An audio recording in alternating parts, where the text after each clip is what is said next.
जी हाँ, आज हम बात करेंगे कि कैसे आपने अगर कोई दुकान खोली है या खोलने जा रहे हैं या ऑलरेडी आपकी दुकान चल रही है लेकिन आपकी जो सेल्स है वो अच्छी नहीं हो रही है, तो क्या रीजन हो सकते हैं, इस पर बात करेंगे। ये वीडियो आपके लिए बहुत इंपॉर्टेंट हो सकता है क्योंकि यदि आप अपनी दुकान की सेल्स बढ़ाना चाहते हैं तो इस वीडियो को पूरा देखिएगा। आज मैं आपको सॉल्यूशन भी बताऊंगा, रीजन भी बताऊंगा कि आपकी जो छोटी सी दुकान आपने खोली हुई है क्यों उसकी सेल्स डाउन है। तो ये वीडियो आपके लिए इंपॉर्टेंट हो जाता है, इस वीडियो को पूरा देखिएगा और आपसे रिक्वेस्ट करूंगा कि चैनल को सब्सक्राइब कर लेना, इस वीडियो को लाइक कर देना क्योंकि आने वाले ऐसे बिजनेस अपडेट्स बहुत ही अच्छे होने वाले हैं। तो वीडियो को स्टार्ट करते हैं।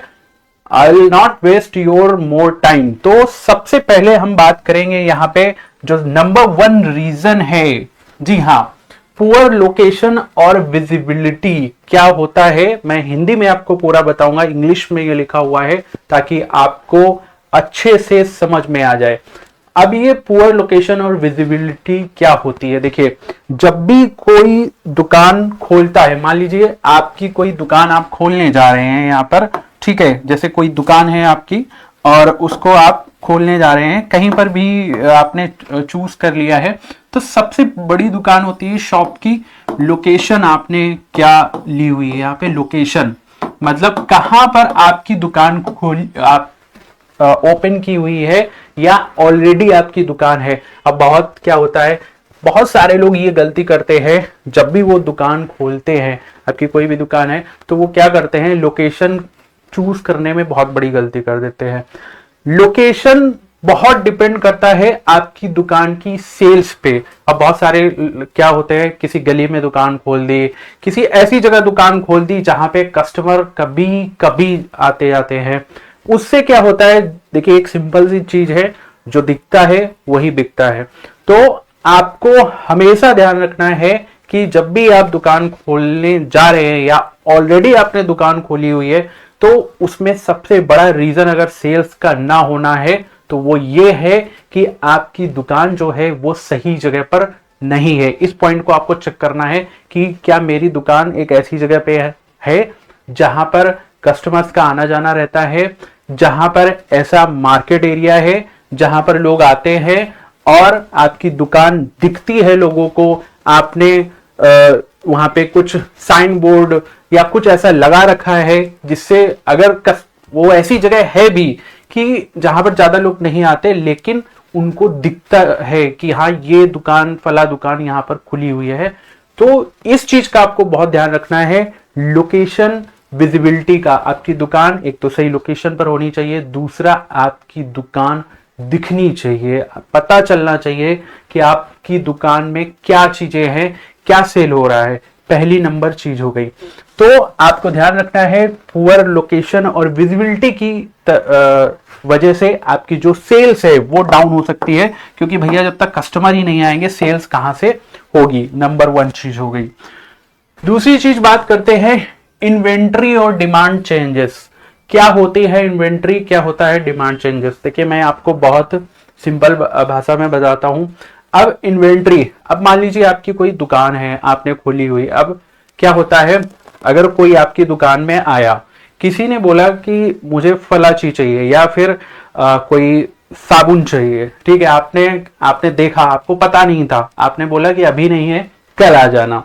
इसी तरीके से क्या होता है, जो इन्वेंट्री होती है आपकी दुकान की वो बहुत इफेक्ट करती है। तो इन्वेंट्री का आपको हमेशा ध्यान रखना है, स्टॉक का हमेशा ध्यान रखना है कि आपकी दुकान में कौन कौन सी चीजें हैं, कौन सी चीजें नहीं हैं। कहने का मीन्स ये है, अगर एक बार कस्टमर आपकी दुकान में आए तो आप वो लौट के नहीं जाना चाहिए। अगर वो 2-3 बार ऐसे 3-4 बार हो गया, अगर कोई कस्टमर ऐसे आया तो डेफिनेटली फिर वो दोबारा आपकी शॉप में नहीं आएगा। और अगर कोई उसको मिला या किसी के थ्रू उसने पूछा तो वो ये भी बोल सकता है, मना कर सकता है कि उस दुकान पे मत जाइएगा, वहां पर ये चीजें नहीं मिलती है। तो ये एक निगेटिव मार्केटिंग होती है आपकी दुकान के लिए और ये बहुत बड़ा पॉइंट है जो आपकी सेल्स को डाउन कर सकता है। तो नेक्स्ट टाइम आप अपनी इन्वेंट्री चेक करें, आपकी दुकान में जो कुछ भी आप सेल कर रहे हैं वो सारी चीजें अवेलेबल होनी चाहिए, ज्यादा से ज्यादा अवेलेबल होनी चाहिए, ताकि कस्टमर जब आए तो वो खाली हाथ आपकी दुकान से नहीं जाना चाहिए। फिर दूसरी चीज है, इसमें एक चीज मैंने लिखी डिमांड चेंजेस का। अब ये डिमांड चेंज क्या होता है, देखिए अगर आपकी कोई ऐसी दुकान है, हर चीज आजकल सीजनल होती है।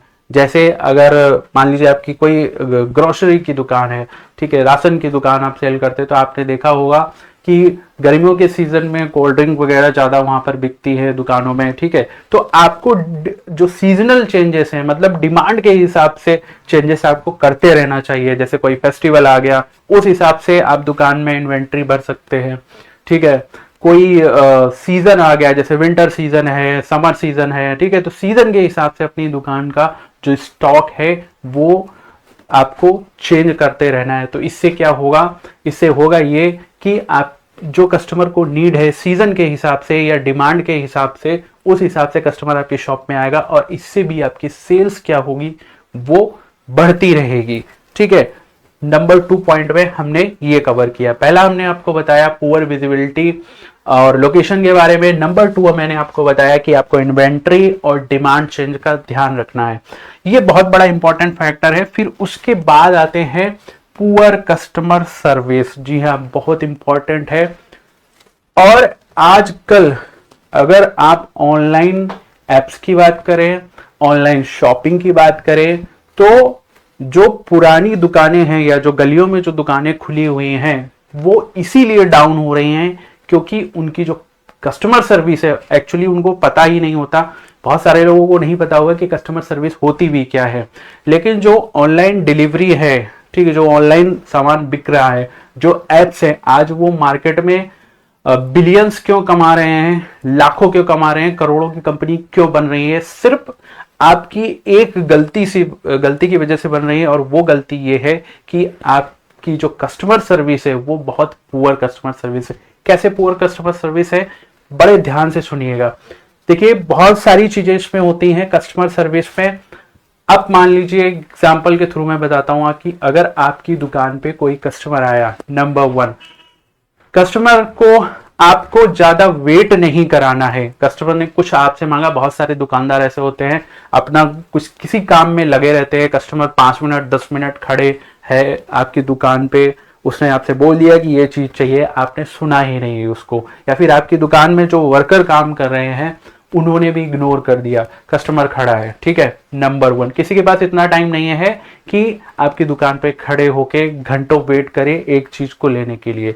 दूसरा, रूडली बिहेवियर। रूडली मतलब कस्टमर आया, उससे आपने बड़े रूड तरीके से बोला क्या चाहिए, ठीक है, इस तरीके से। तो आपको कस्टमर को बड़े प्यार से हैंडल करना है। अगर आपको अपनी सेल्स बढ़ानी है तो प्यार से बोलेंगे, अच्छे से बात करेंगे, तो दोबारा कस्टमर आएगा और आपकी दुकान से ही सामान खरीदेगा। इस पे देखिए बहुत सारी चीजें आती है, और इसी में आती है कस्टमर सर्विस में आपके प्रोडक्ट के बारे में, कैसा प्रोडक्ट आप दे रहे हैं, किस तरीके से प्रोडक्ट दे रहे हैं।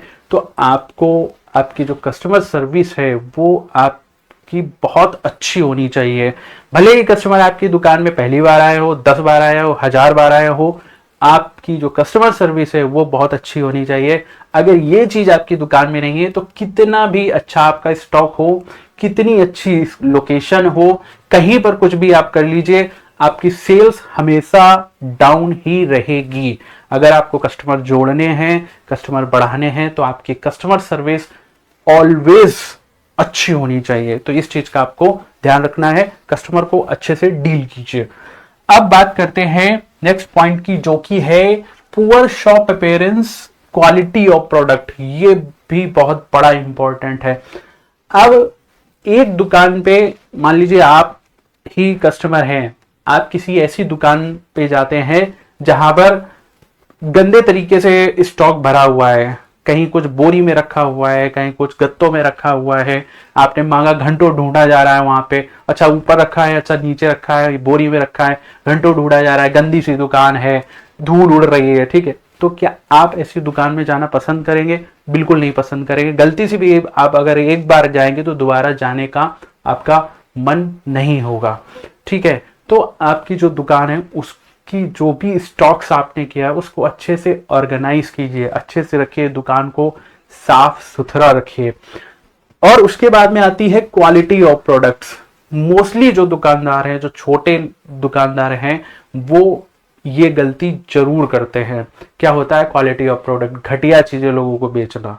उनसे मतलब उनको ये लगता है कि बस स्टॉक मेरा निकल जाए, किसी तरीके से प्रोडक्ट मेरा निकल जाए, या एक्सपायरी चीजें होती हैं वो भी लोगों को बेचते हैं। तो ये सब सारी चीजें अगर आप करते हैं तो जीवन में भी आपकी जो सेल्स है वो कभी भी आप बढ़ा नहीं पाएंगे। डे बाय डे आपकी दुकान कुछ टाइम ऐसा आएगा कि आपकी दुकान बंद हो जानी है। तो ये जो पॉइंट मैंने आपको बताया है क्वालिटी ऑफ प्रोडक्ट्स का, इसका आपको बहुत ध्यान रखना है, क्योंकि कस्टमर को गलत चीजें अगर आपने बेची, आप होशियारी करके एक बार बेच लेंगे, 2 बार बेच लेंगे, 3 बार बेच लेंगे, लेकिन हर किसी को नहीं बेच पाएंगे। अल्टीमेटली होगा ये, आपकी सेल्स धीरे धीरे है वो डाउन हो जाएगी और एक दिन ऐसा आएगा आपकी दुकान बंद हो जाएगी। तो ये चीज आपको बहुत ध्यान रखनी। अपना देखिए, कोई भी ऐसा प्रोडक्ट है जो खराब हो रहा हो उसको निकाल दीजिए, खराब चीजें लोगों को मत दीजिए। पैकेजिंग का थोड़ा सा ध्यान रखिए। कोई आपने देखा होगा बहुत सारे छोटे जो दुकानदार होते हैं क्या करते हैं, थोड़े से पैसे बचाने के चक्कर में यहाँ पे जो लिफाफे वगैरह होते हैं वो भी नहीं रखते, लोगों के हाथों में ऐसे क्या करते हैं, अगर छोटा मोटा प्रोडक्ट हाथों में ही दे देते हैं। तो ये सारी चीजें करना बंद कीजिए, आपकी सेल्स डे बाय डे इसी वजह से डाउन हो रही है। ठीक है, तो इस चीज का भी ध्यान रखिएगा। और लास्ट में जो है, नो प्रमोशन और मार्केटिंग। वैसे तो देखिए छोटी दुकान है तो इसकी जरूरत नहीं होती है कि आप कोई बहुत बड़ा प्रमोशन करें, आपकी कोई कंपनी तो है नहीं, आपकी छोटी सी दुकान है, या कोई मार्केटिंग करें। लेकिन समय समय पर आपको जरूरत पड़ने पर ये आपको करना चाहिए। कैसे आप कर सकते हैं, जैसे आप कोई नया स्टॉक लेके आए, कोई मान लीजिए कोई फेस्टिवल है, ठीक है, उसका कोई स्टॉक लेके आए, तो आप उसको कुछ पंपलेट लगवा सकते हैं, ठीक है, या आपका जो आसपास एरिया है वहां पे पंपलेट लगवा सकते हैं, ठीक है। और अगर कोई आपकी दुकान के बाहर भी ये चीजें पोस्टर वगैरह लगवा सकते हैं कि आप ये चीज स्टॉक लेके आए हैं, इसमें ये ऑफर चल रहा है। तो इससे क्या होगा कि इससे 2 चीजें होंगी, आपकी दुकान की मार्केटिंग हो जाएगी। मार्केटिंग कैसे होगी, लोग भले खरीदे ना, ठीक है, लेकिन लोग एटलीस्ट आपकी दुकान पर आएंगे, विजिट करेंगे, देखेंगे और समझेंगे, उनको पता चलेगा कि आप ये चीजें भी बेचते हो, आप सीजनल ये चीजें भी रखते हो। तो ये मार्केटिंग और प्रमोशन करना भी आपकी दुकान की सेल्स को बढ़ा सकता है। तो ये कुछ मेन पॉइंट्स थे जो आपकी दुकान की सेल्स को अगर आप अप्लाई करते हैं, और यदि आप नहीं, आपकी दुकान है और आप इसको नहीं कर रहे हैं, तो इन चीजों का आपको ध्यान रखना है। और मैं गारंटीड कह सकता हूं, अगर आप ये चीजें कर रहे हैं या जो लोग इस चीजों को कर रहे हैं उनकी सेल्स डबल हुई है, डबल क्या ट्रिपल भी हो सकती है। जितना अच्छा आप चीजों को करेंगे उतना ज्यादा आपकी सेल्स डे बाय डे बढ़ती जाएगी। आई होप ये वीडियो जो मैंने आपके लिए बनाया है, जो एडवाइस मैंने आपको यहाँ पर दी है, आपके लिए हेल्पफुल होगी। वीडियो आपको कैसा लगा आप मुझे कमेंट करके बता सकते हैं। आने वाले बहुत सारे ऐसे वीडियो हैं बिजनेस से रिलेटेड जो मैं आपके लिए लेकर आने वाला हूं। तो अगर आपने चैनल को सब्सक्राइब नहीं किया है तो चैनल को सब्सक्राइब कर लें, इस वीडियो को शेयर करें। वीडियो यदि आपको अच्छा लगा हो तो वीडियो लाइक करें। अगर आपके कोई सजेशंस हैं तो प्लीज मुझे कमेंट करें। और अगर आप चाहते हैं कुछ ऐसे टॉपिक्स पे वीडियो लाने के लिए तो भी आप हमें कमेंट करें, हम ट्राई करेंगे कि ऐसे वैल्यूएबल वीडियो आपके लिए लेकर आए। तो मेक श्योर आपने चैनल को सब्सक्राइब कर लिया होगा। तो मिलते हैं नेक्स्ट वीडियो में, तब तक के लिए थैंक यू।